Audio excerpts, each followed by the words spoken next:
जब मक्के से हिजरत करके आए हुए मुसलमान प्यास से मरने लगे तो एक सहाबी ने ऐसा अजीम काम किया कि हजरत मोहम्मद सल्लल्लाहु अलैहि वसल्लम ने खुद उन्हें जन्नत की बशारत सुना दी। ये उस वक्त की बात है जब मुसलमान मक्के से हिजरत करके मदीना मुनव्वरा पहुंचे तो वहां पीने के मीठे पानी की शदीद किल्लत थी। मदीना में चंद ही कुएं थे जिनका पानी पीने के काबिल था। उनमें सबसे मशहूर और मीठा कुआं बेरे रूमा था। इस कुएं का मालिक एक यहूदी था। वो बहुत सख्त मिजाज था और मुसलमानों को पानी मुफ्त नहीं देता था। वो एक एक कतरा पानी महंगे दामों फरोख्त करता था। मुसलमान मुहाजिरीन जो अपना सब कुछ मक्का में छोड़ आए थे, उनके पास पानी खरीदने के पैसे नहीं थे। ये तकलीफ देखकर नबी करीम सल्लल्लाहु अलैहि वसल्लम बहुत गमज़दा थे। एक दिन नबी करीम सल्लल्लाहु अलैहि वसल्लम ने मस्जिद नबवी में सहाबा किराम से खिताब किया और एक अजीम उस्शान ऐलान फरमाया, कौन है जो बेरे रूमा को खरीदे और उसका डोल मुसलमानों के डोल के साथ शामिल कर दे, यानी उसे वक्फ कर दे। इसके बदले अल्लाह इसे जन्नत में इससे बेहतर चश्मा अता फरमाएगा। सहाबा किराम खामोश रहे क्योंकि कुआं बहुत महंगा था और ज्यादातर सहाबा के पास इतने पैसे नहीं थे। लेकिन हजरत उस्मान गनी रजी अल्लाह अन, जिनका लक़ब ही गनी था, फौरन उठे और बोले, या रसूल अल्लाह, मैं ये कुआं खरीदूंगा। हजरत उस्मान फौरन उस यहूदी के पास पहुंचे और बोले, ये कुआं मुझे बेच दो। लेकिन यहूदी ने इनकार कर दिया।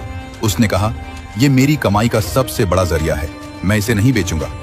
हजरत उस्मान रजी अल्लाह अन बहुत ज़हीन ताजिर थे। उन्होंने एक मुनफरिद पेशकश की। उन्होंने कहा, अच्छा, पूरा कुआं ना बेचो, आधा बेच दो।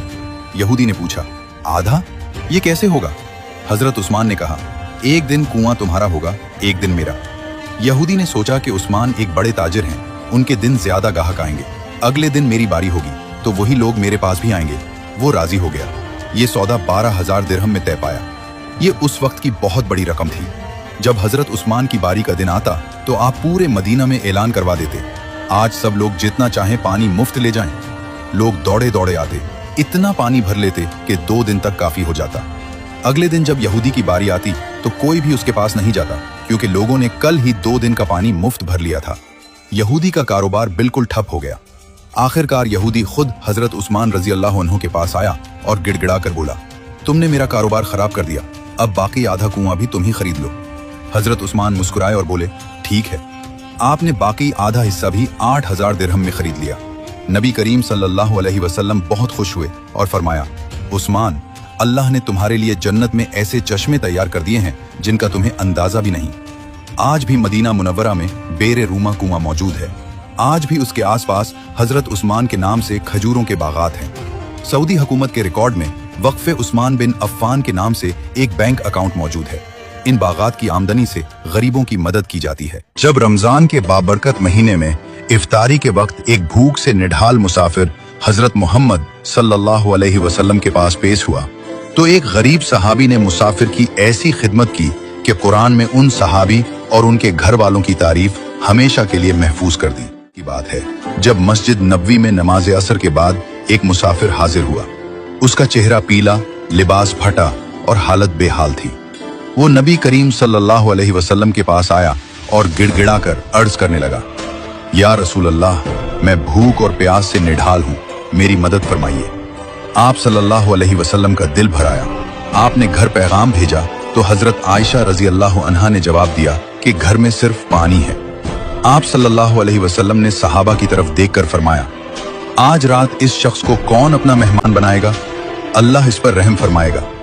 हजरत अबू तलहा अंसारी रजी अल्लाह अन्हु खड़े हुए और मेहमान को अपने घर ले गए। घर पहुंचकर अहलिया से पूछा, कुछ खाने को है? उन्होंने जवाब दिया, खुदा की कसम, सिर्फ बच्चों के लायक थोड़ा सा खाना है। अबू तलहा ने फरमाया, बच्चों को कहानी सुनाओ और सुला दो, और जब हम दस्तरखान पर बैठें तो तुम किसी बहाने चिराग बुझा देना। हम अंधेरे में अपना मुंह ऐसे हिलाएंगे जैसे हम भी खा रहे हैं, ताकि मेहमान पेट भर कर खा सके और उसे शर्मिंदगी ना हो। उम्मी सुलाम ने बच्चों को कहानी सुनाकर सुला दिया। जैसे ही खाना शुरू हुआ तो उम्मी सुलाम ने चिराग बुझा दिया। अंधेरे में अबू तलहा और उम्मी सुलाम अपने हाथ ऐसे चलाते रहे जैसे खा रहे हैं, मगर हकीकत में वो एक लुकमा भी नहीं खा रहे थे। मेहमान बेफिक्र होकर पेट भरकर खाता रहा। रात में मियाँ बीवी और बच्चे भूखे सो गए, मगर दिल मुतमईन थे कि रसूल अल्लाह के मेहमान की खिदमत कर दी। फजर की नमाज के बाद जब अबू तलहा मस्जिद में पहुंचे तो नबी करीम सल्लल्लाहु अलैहि वसल्लम ने मुस्कुराकर फरमाया, कल रात तुम दोनों ने अपने मेहमान के साथ जो किया उसे देखकर अल्लाह ताला अर्श पर खुश हुआ। इसी मौके पर कुरान की सूरत अल हश्र की आयत नाजिल हुई और वो अपनी जात पर दूसरों को तरजीह देते हैं, खाह वो खुद फाके से हैं। इस सच्चे वाक़े का मकसद सिर्फ यही है कि इस रमजान में अपनी इफ्तारी में किसी एक भूखे, गरीब या मुसाफिर को जरूर शामिल करें, चाहे आपके पास खर्च कम ही क्यों ना हो, क्योंकि बांटने से बरकत बढ़ती है और अल्लाह की खुशनुदी मिलती है।